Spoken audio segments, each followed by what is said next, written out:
During the photo shoot, I wasn't that excited about this lens. It's 28mm, so not much background blur to expect. Still, I was very surprised by the excellent sharpness of the lens, and with large cutouts, I discovered many beautiful things.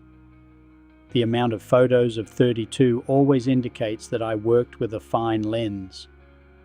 Thrift stores are great.